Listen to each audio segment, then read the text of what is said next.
Dans cette vidéo, je vais vous montrer comment créer un raccourcisseur de lien en utilisant une API en JavaScript. Alors vous entrez ici, le lien que vous voulez raccourcir. Je vais utiliser ce lien Google qui mène vers une page qui affiche les résultats de recherche du mot Paris. Donc je le copie et je le colle ici.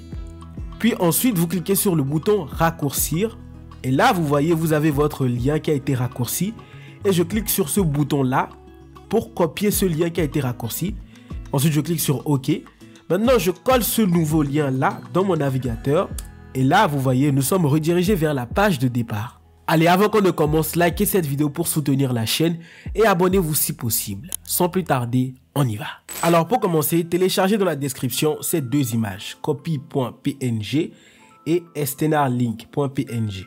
Maintenant, nous allons créer deux fichiers. Un fichier qui va s'appeler index.html et un autre qui va s'appeler style.css. Alors, je vais agrandir tout ça. Dans le fichier HTML, vous connaissez la chanson. Nous allons générer la structure de base d'une page HTML. Et je vais relier mon fichier style.css à mon fichier HTML. Donc, pour ça, je fais juste link2.css. Et voilà, c'est fait. Alors, dans le body, nous allons créer tout d'abord une div qui aura pour classe wrapper. Et à l'intérieur, nous allons créer une div qui aura pour classe title, qui va représenter le titre. Donc, div.title. Et à l'intérieur, nous allons mettre une image. Et donc, l'image que nous allons mettre, c'est external link. Et pour l'instant, on oublie le alt. Et juste après, nous allons mettre un titre h2 qui sera raccourcir un lien. Ensuite, dans la div wrapper encore, nous allons créer une autre div que nous allons nommer content. div.content. Et dans content, nous allons insérer deux balises. Une première balise P qui va contenir ce test entrée, voilà, votre lien. Et juste en bas, nous allons mettre un input de type test, input 2.test, voilà. Et cet input là n'aura pas de name. L'id sera long URL. Et nous allons mettre un placeholder, une sorte de test par défaut qui sera www.exemple.com. Et voilà, vous voyez ici, nous l'avons. Et nous allons créer la dernière div. Donc div qui aura pour classe details, qui veut dire détail. Et dans détail, nous allons créer une balise P qui aura pour ID. Donc cette fois-ci, je mets P dièse. Et là, je vais préciser l'ID qui sera short URL. Et donc, qui va contenir l'URL qui a été raccourci, du moins le résultat. Et donc, je vais mettre un test par défaut qui va changer, bien sûr. Donc, je vais mettre www.result.co. Et juste en bas, nous allons mettre une div qui va contenir deux boutons. Donc, bouton 1. Et le premier bouton aura pour classe... qu'est-ce que je peux mettre? Je vais mettre copy btn qui sera le bouton qui va permettre de copier le lien qui a été généré. Et à l'intérieur de ce bouton là, nous allons mettre une image img qui sera l'image copy.png. Puis nous allons créer un deuxième bouton, donc bouton bout de t, voilà, bouton. Et dans ce bouton là, nous allons juste mettre le test raccourcir, tout simplement. Et n'oubliez pas de lui mettre une classe qui sera tout simplement generate. Et là, je vais mettre link btn. Et voilà, nous avons fini la partie HTML. On passe maintenant à la partie CSS. Alors tout d'abord, je vais importer une police d'écriture. Alors moi, je l'ai déjà fait. Vous pouvez le faire en allant directement sur Google Font. Je pense en une seconde, vous faites juste Google Font. Vous allez ici et dans la barre de recherche, vous tapez Poppins avec 2 PS à la fin. Vous cliquez sur ça, puis vous faites Get Font, Get Embed Code. Et là, vous allez copier. Vous cliquez sur Importer et vous copiez ça. Voilà, que vous allez mettre ici. Nous allons maintenant sélectionner tous les éléments de notre page. Donc, je fais étoile. Et je vais initialiser les marges. Donc margin 0, padding 0, box sizing qui sera border box. Une seconde, il faut que je réduise ça. Voilà. Donc je reviens ici. Puis ensuite, nous allons changer la police d'écriture. Donc je vais mettre font family qui sera Poppings, donc 2P, S à la fin. Voilà, la police d'écriture a changé. Maintenant, nous allons nous attaquer au body. Donc body, body. Je vais mettre un display qui sera flex, align item qui sera center, justify content qui sera center pour centrer verticalement et horizontalement les éléments de mon site ou de ma page plutôt. Je vais mettre un height qui sera 100 VH, donc il va prendre toute la longueur de la page, c'est-à-dire l'écran. Et je vais mettre un background color, donc la couleur de l'arrière-plan qui sera dièse 52 72 EF. Donc c'est une sorte de bleu. Puis nous allons nous attaquer au wrapper. Donc je mets un wrapper. Et pour le wrapper, je vais lui mettre une largeur qui sera de 496 pixels. Je vais mettre un background color qui sera blanc. Alors pour l'instant, les images sont trop grandes, donc vous ne voyez pas vraiment ce que je fais. Donc je vais les réduire. Donc tout d'abord, je vais m'attaquer au point title, IMG, donc l'image de title. Je vais lui mettre une max width qui sera de 21 pixels. Voilà, il est réduit. Et je vais faire la même chose avec ça. Donc, qui se trouve dans le bouton copy BTN. Donc je vais mettre IMG. Et là, je vais lui mettre une width qui sera de 20 pixels. Voilà. Ensuite, je vais mettre un display flex, justify content, center et align item pour centrer cette icône-là dans le bouton. Et pour l'instant, ça s'arrête là. Maintenant, nous allons continuer avec wrapper. Donc, je vais mettre un border radius qui sera de 10 pixels. Un padding qui sera de 18 pixels, 25 pixels et 20 pixels. Voilà. Et je vais rajouter un box shadow qui est une ombre. Donc box shadow. Une seconde. Que j'agrandisse un peu ça. Voilà. Donc le box shadow sera de 0,030 pixels. Et là, je vais mettre une couleur transparente noire. Donc RGBA. Et là, nous allons préciser 0,0,0,0.06. Ensuite, au niveau du wrapper, nous allons sélectionner d'abord wrapper. Puis, nous allons utiliser la fonction where, donc .where, qui va nous permettre de sélectionner .title et .details. Voilà. Et je vais leur mettre un display qui sera flex et un align item qui sera center. Ensuite, nous allons nous attaquer au titre H2 de title. Donc, je fais .title H2. Je vais lui mettre un font size qui sera de 21 pixels. Un font weight qui sera de 600. Et un margin left qui sera de 8 pixels. Alors, normalement, il faut que ces deux éléments-là, cette image et le test raccourcir un lien, soient sur la même ligne. Mais là, c'est parce qu'il n'y a pas un espace entre wrapper et where. Du coup, il ne le reconnaît pas. Donc, espace. Et là, regardez, ils sont sur la même ligne. Ensuite, nous allons nous attaquer au content. Donc, quand je dis content, c'est cette div-là. Donc, je vais copier la classe, CTRL-C. Puis ici, je fais .content. Nous allons mettre un margin qui sera de 10 pixels 0. Donc, 10 pixels en haut et en bas et 0 à gauche et à droite. Puis nous allons mettre une largeur qui sera de 100%. Ensuite, nous allons nous attaquer à .contentP, la balise P qui se trouve dans content, qui aura pour font size 15 pixels. Voilà. Ensuite, nous allons nous attaquer au champ, ici, le input. Donc content. Et ici, je vais mettre input. Et là, je vais lui donner une largeur qui sera de 100%. Un padding qui sera de 10 pixels, un margin qui sera de 12 pixels en haut et en bas et 0 à gauche et à droite. Nous allons arrondir les bords, donc border radius qui sera de 5 pixels. Puis nous allons mettre une bordure qui sera 1 pixel. Et là, je vais préciser la couleur dièse A6, A6, A6. Qu'est-ce que je viens de faire? Une seconde. Un pixel solide dièse A6, A6, A6, A6. Et voilà. Nous avons ça. Voilà. Et nous allons mettre un out. Oups, une seconde. Un outline qui sera none pour éviter la bordure noire là. Parfait. Ensuite, nous allons nous occuper de cette div là, details. Donc, je vais copier la classe details ici. Et donc, je fais point details. Et là, je vais faire un justify content space between. Voilà, pour qu'il y ait des espaces entre ces deux éléments là. Et je vais mettre un align item center pour qu'il soit centré. Center. Voilà. Maintenant, je vais m'occuper de la div qui se trouve dans details. Donc, div.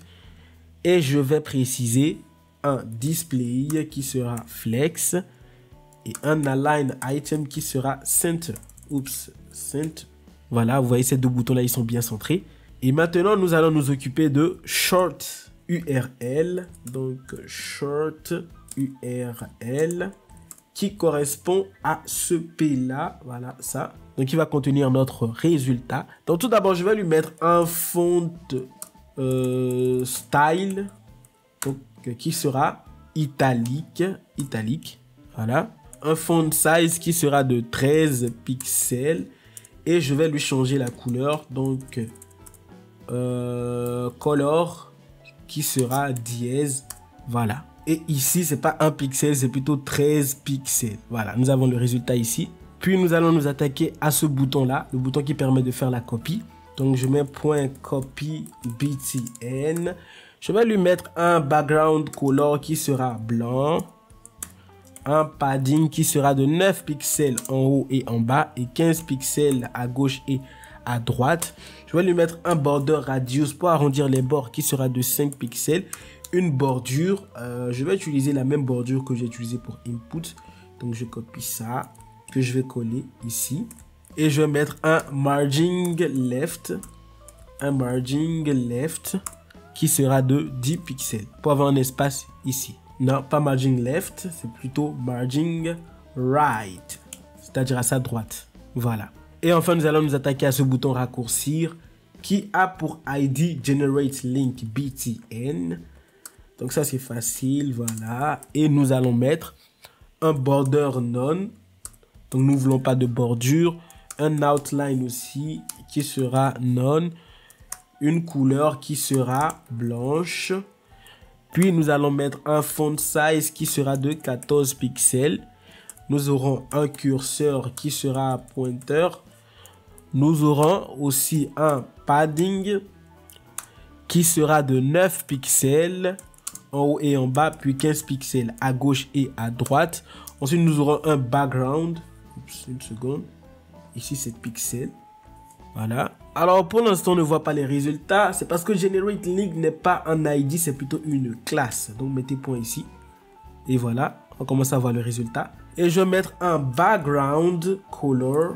Background color. Qui sera cette couleur-là. Et ensuite, nous allons arrondir les bords. Donc, je vais mettre un border radius. Border radius qui sera de 5 pixels. Et voilà. Donc, nous avons ça. Passons maintenant au JavaScript. Donc, pour ça, nous allons créer un fichier qui va s'appeler style. Non, pas style. Script.js. Et dans index.html, nous allons créer une balise script dans laquelle nous allons mettre src, la source. Et nous allons préciser script.js. Tout simplement. Donc, c'est ici que nous allons écrire notre code JavaScript. Alors, tout d'abord, nous allons créer une fonction asynchrone. Donc, A5. Voilà. Et là, je mets function. Et je vais préciser le nom de la fonction qui sera generate. Et là, je vais mettre short link. Voilà. Et ici, je vais mettre alerte. Je peux mettre par exemple hello world. Donc, nous allons tester ça pour voir si notre fonction fonctionne. Donc, je copie le nom de la fonction suivi des parenthèses. Et ici, nous voulons que quand on clique sur ce bouton-là, Generate Link, que cette fonction soit appelée. Donc ici, nous allons mettre un événement onClick et nous allons lui passer le nom de la fonction. Donc nous allons tester ça. Donc regardez, quand je clique sur raccourcir, nous avons Hello World. Ça fonctionne correctement. Et donc, bien évidemment, nous allons enlever Hello World. On n'en a pas besoin. Nous allons maintenant créer une constante qui va s'appeler long URL, qui va nous permettre de récupérer le contenu de cet input là. Voilà. Donc, nous allons faire un document.getElement by ID et nous allons préciser l'ID de l'input qui est long URL. Voilà. Et bien évidemment, il faut mettre .value pour récupérer la valeur. Ok. Maintenant, nous allons créer une constante qui va s'appeler API URL et donc qui va contenir l'URL de l'API. Allez, je vous montre comment ça fonctionne. Voici l'URL de l'API. Donc, vous avez https tinyurl api-create.php et donc ici vous avez un paramètre URL que vous allez préciser. Donc nous allons passer l'URL que nous voulons raccourcir à l'API. Donc nous allons essayer cela en utilisant ce lien là. Donc je vais lui passer ce lien et vous faites entrer et regardez, ça va vous retourner une URL qui est plus courte et quand vous entrez cette URL là dans votre navigateur, regardez, vous serez redirigé vers l'URL de départ. Et donc c'est cette API que nous allons utiliser. Donc ici, une seconde, il faut que je copie le lien, voilà, de l'URL ici. Nous allons copier ça, CTRL-C. Puis nous allons coller ce lien ici. Et donc nous allons enlever tout ce qui est après, c'est égal là. Et là, je vais ajouter à ce lien là, l'URL personnalisée, du moins l'URL que l'utilisateur aura rentré. Et pour ça, je vais utiliser une fonction qui s'appelle encode URI component. Voilà. Et dans cette fonction, je vais lui passer long URL. Voilà. Donc ça, c'est fait. Et ici, regardez, quand je fais console.log pour afficher ce que contient API URL, regardez, nous allons faire un test vite fait. Donc je reviens ici. Une seconde, je vais fermer tous les liens inutiles. Voilà. Je reviens ici, je tape par exemple google.com. Je fais raccourcir. Et là, quand on va dans la console, une seconde, j'agrandis ça vite fait. Console. Nous avons l'URL de l'API qui a pour paramètre l'URL que l'utilisateur a rentré. Donc, ça fonctionne correctement. Ensuite, nous allons faire un try. Et à l'intérieur du try, nous allons mettre le code que nous voulons essayer. Et nous allons faire un catch pour attraper les erreurs. Donc, error. Donc, s'il y a des erreurs ici, nous allons les attraper ici. Et ici, nous allons faire console.error. Et là, nous allons faire erreur. Error. Donc ça, c'est pour afficher les erreurs dans la console quand il y en aura. Et nous allons insérer dans la balise qui doit contenir le résultat du lien raccourci ici. Donc short URL. Une seconde, je sélectionne d'abord cette div là. Donc je fais document.getElement by ID. Et là, je précise son ID. Oups. Une seconde, je précise son ID ici. Et je vais faire .inner test qui sera égal à impossible tout court. Voilà. Et dans le try, maintenant, nous allons raccourcir le lien.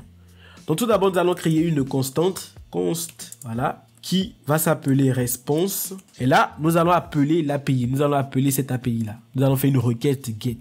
Donc pour ça, d'abord, je vais mettre await et je vais mettre fetch. Là, nous allons préciser l'API URL. Puis, nous allons créer une deuxième constante.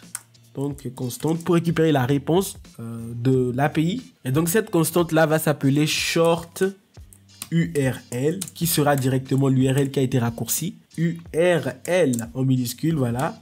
Await. Et là, je vais mettre response.test.